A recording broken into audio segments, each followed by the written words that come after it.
làm y cần thơ ngư chun đi câu lại vẫn lấy chém câu lại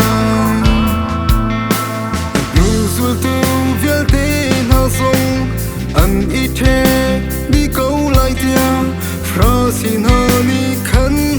ăn rất tươi với năm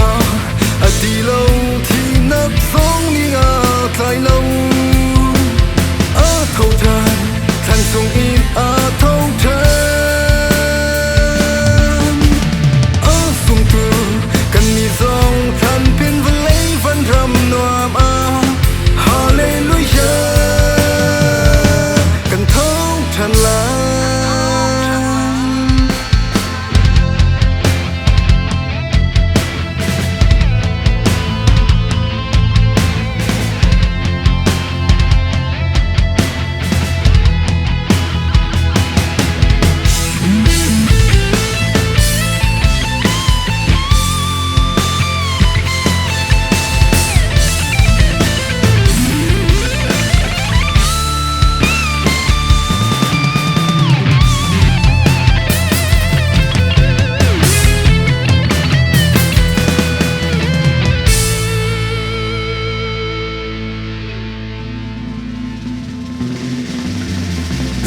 su chu